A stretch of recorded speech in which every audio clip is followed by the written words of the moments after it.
Hipertansiyon hastalığı hayati organları, beyin, kalp, böbrek gibi bu organları etkilediği için ve bu organ hasarı oluşana kadar belirti vermeden seyrettiği için dünya genelinde sessiz katil olarak da adlandırılmaktadır. Hipertansiyon herkesin bildiği üzere küçük tansiyon, büyük tansiyon bu değerlerin 14'e 9'dan büyük olmasıdır. Bizim için önemli olan bu tansiyon değerlerinin 14'e 9'a gelmeden yani prehipertansiyon evresinde kişileri yakalamak, bilinçlendirmek, durumunun farkında olmasını sağlamak aslında.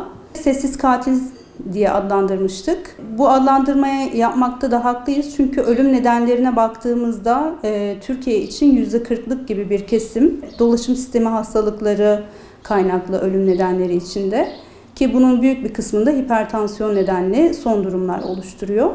Dünyada da baktığımızda her yıl 7,5 milyon kişinin hipertansiyon kaynaklı durumlardan öldüğünü biliyoruz. Türkiye'de son araştırmalarda hipertansiyon konusunda Türkiye'deki sıklığın %25 civarı olduğunu söyleyebiliriz ki bu oran yine kadın ve erkek olarak düşündüğümüzde kadınlarda biraz daha fazla. Yaş arttıkça hipertansiyon sıklığının da arttığını görüyoruz.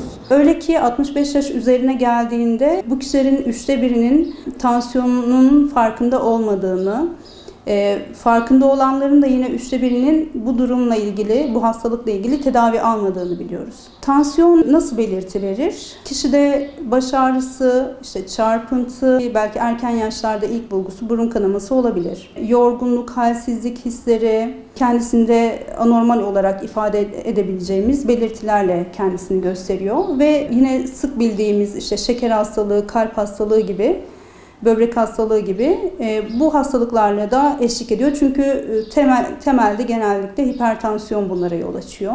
Hipertansiyonu önlemek için özellikle yaşam tarzı değişikliklerini vurgulamak gerekiyor.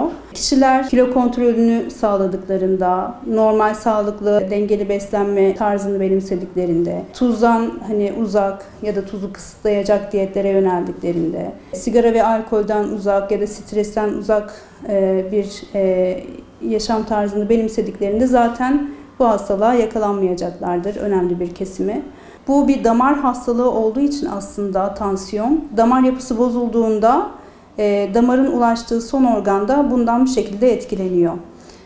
Mesela kalpte eğer damar bozulup da üzerine aterosklerotik plak dediğimiz durum bindiğinde tıkanmalar, iskemiler oluşuyor. Yani bu da kalp kriziyle sonuçlanıyor. Eğer beyinde bu damar tıkanıklığı oluşursa tansiyon sonucunda beyinde iskemi oluşuyor. Bu da felçlere neden oluyor.